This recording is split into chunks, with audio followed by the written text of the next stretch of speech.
Almanya rəhbərliyini, Almanya hökumətini şiddətli şəkildə qınayıram. Başda kansler Friedrich Merz olmaqdan şiddətli şəkildə qınayıram. Ola bilsin Almanyanın xəbəri yox idi bundan, bunu da deyirəm. SOCAR-ın Almanyadakı baş ofisinin rəhbəri Elmar Məmmədovdur. Elmar Məmmədov siz kimdir? Rusiya vətəndaşıdır. Elmar Məmmədov Heydər Əliyev gələn kimi Müdafiə naziri təyin edən Məmməd Yarovun oğlu Elmar Məmmədovdur. Məmməd Rəfini Müdafiə naziri təyin elədi Heydər Əliyev. Məmməd Rəfinin oğlu Elmar Məmmədov Almaniyada SOCAR-ın baş ofisinin rəhbəridir. Puh! Ayıb olsun. Almaniyada SOCAR-ın baş ofisinin rəhbəri Elmar Məmmədovun adı dünya mətbuatında çox hallanıbdır. Google'da hətta yazsanız ki, Almaniyada SOCAR-ın baş ofisinin rəhbəri Elmar Məmmədov, görün nələr çıxacaq ortaya. Görəcəksiniz ki, Elmar serverində adı hallanır. Almaniyada özünün zavodu var Dresden'də və alışında, satışında, hətta İran kimi, Şimali Koreya kimi ölkələrə alışında, satışında adı hallanır. Almaniya devləti hara baxır? Çox güman ki, Almaniya devlətinin xəbəri yoxdur. Dünya səviyyəli jurnalist, Əfqan Muxtarlı, Qənimət Zahid, mənim özüm zəncir gəmiririk. Bunlar belə bir Almaniyaya aydan arı sudan durur şəkildə təqdim ediblər və Almaniya Azərbaycanla, baxmayaraq İlham Əliyevin nə prezidenti şəkil, Almaniya prezidentinin şəklini qoyublar.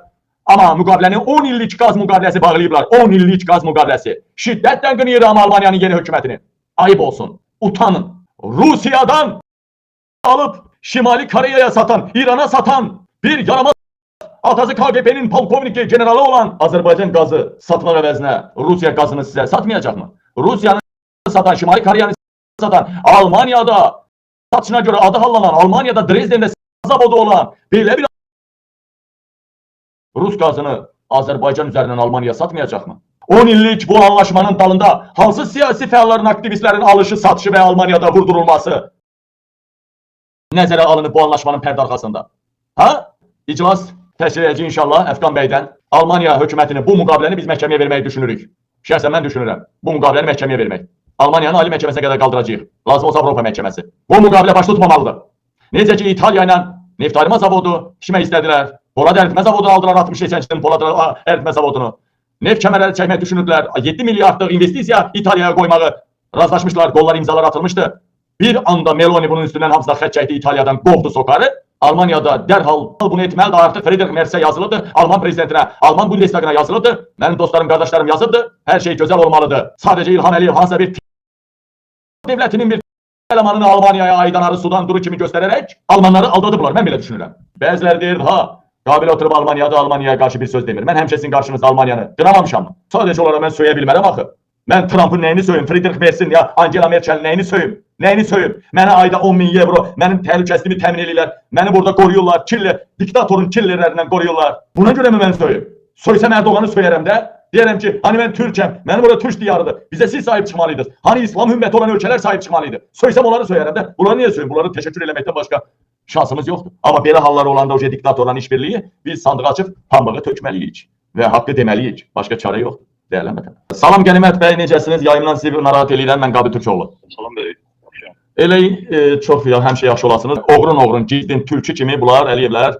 Hələ Məmməd Rəfinin oğlu, Rusiya vətəndaşı, deməli, nə idi o? Elman Məmmədov, SOCAR-ın Almaniya rəhbəri. Müqavilə bağlayıblar 10 illik. 1 milyon 300 min kubur qaz verəcək, hər nəysə. Almaniyada nəysə planlayıbsınız, məsələn, Berlin tərəf daha məqsədə uyğundur.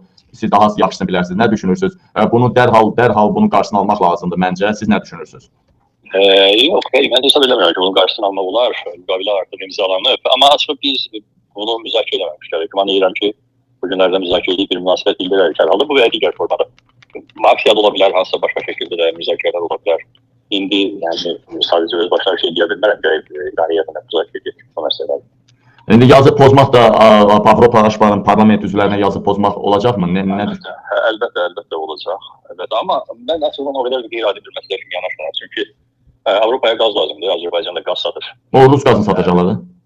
Yox, onun hər halda bir nəzarət planı var. Biz sadəcə olaraq öz tərəfimizdən bir qədər aktiv mövqe bildirməliyik ki, yəni xəbərimiz var, bilirik və eyni zamanda belə şübhələr də var. Və İtaliya ilə müqavilə bağlamışlar. Polad əritmə zaten 700 milyon götürmüşlər, 7 milyardlıq sərmayə qoyasıydılar. Gördünüzmü? Müqavilə geri çəkildi. Heç pullarını da qaytarmadılar. Mən onun təfərrüatını bilmirəm, inanmıram da ki, pullarını geri qaytarmasınlar. Amma İtaliya ilə bağlanan müqavilələrin Azərbaycan dövlətinə heç bir dəxli yoxdur. O Əliyevin şəxsi biznesidir. Əslində qaz məsələsi də hökmündə iki dövlət var ki, qaz neft qazı satan da Əliyev ailəsi satırlar. Amma İtaliyada o neydi? Polad əritmə zavodu Baku Steel alır. Baku Steel də İlham Əliyevin ayrı şirkətidir. Ona görə, yəni formal da olsa dövlət adalana bir müqavilə deyil. Heç nə bəy, miting zadı aksiya zad eləmək lazımdır, əlimizdən gələn eləmək lazımdır ki, bunlar heç olmasa dərsini götürsünlər, belə olmaz məncə, Allah billah. Təbii, münasibətlərimiz olacaq. Sağ olun, var olun, bağışlayın, narahat elədik sizi, təşəkkürlər, sağ olun. Dəyərləmədələrim, dəyərli soydaşlarım, yazı pozacaqlar, aksiyalarda başladacaqlar, yəni, belə, bu o qədər ciddi bir şey deyildi, qənimət beylə düz deyil. Ciddi bir şey dəsinlər, bir tərdən ciddi şey deyil. Ciddi bir şeydir ona görə ki, Almaniyada Rus qazını, Azərbaycan Rus qazını satacaq, o boyda qazı toplayıb düzəldən deyil, Rus qazını satacaq Azərbaycan. Bu ciddi bir şeydir. Amma ciddi bir şey deyil ona görə ki, o şirkət üzərindən alınır, satılır. Bu Avropada belə şey hakim ailənin şirkətidir, nə bilim, bu müstəqil şirkətdir, bunun prezidentlə ailəsinə əlaqəsi yoxdur, var. Şəkildə diktatoru dəstək vermək. Bəli, elə məsələn bu gün ayın neçəsidir? 11-idir. Gələn ayın 14-dən də məsələn məktəblər də buraxılır. Məsələn mitinqə gələnlərin sayı da çox ola bilər başqa ölkələrdən. Bu cür böyük həcmli müqavilə imzalanır Azərbaycan və Almaniya. Bu heç bir ictimai müzakirəsi olmayıb bunun.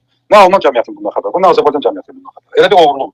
İlham Əliyev Almaniyaya gələndə elə bir ki, oğurluğa gəlir. Heç kəsin xəbəri olmur. Bütün digər ölkələrin dövlət başçılarının gələn görüşlər əvvəlcədən müəyyən olunur. Aparılacaq məsələlər, müzakirə olunan məsələlər açıqlanır. Bax bu boyda böyük bir qaz var. İldə 1,5 milyar kub metr qaz az həcm deyil.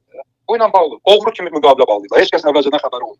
Heç kəs danışmağa imkan vermir. Heç kəsin fikirləşməsinə imkan vermir. Hardandır bu qaz? Bax bu ilə bağlı mütəxəssislər bu əvvəlcədən deməlidir. Mütəxəssislər bu ilə bağlı rəy verməlidir. Bax bir dəqiqə içində indi sən zəng edib, mən heç bilmirdim, efirə çıxacaq. Bax burada Azərbaycan xarici idxal elədiyi neft var da. Və biz özümüz nə qədər neft qaz var. İndi söhbət qazdan gedir. Nə qədər qaz çıxar? Nə qədər qazımız? Neçə kub metr Türkiyə verir? Neçə kub metr İtaliya verir? Avropa digər ölkələrə verir. Bunu toplayanda bizim hasil etdiyimiz qazın həcminə bərabərdir. Deyil axı. Və bunu bilə-bilə bir gün içində imzalayırlar və bunun üstünü bastırıb getmək istəyir. Və biz buna imkan vermirik. Abi bəy çox sağ olun. Və tez bazar aksiyalar eləmək lazımdır, davamlı. Həftədə bir, 10 gündə bir.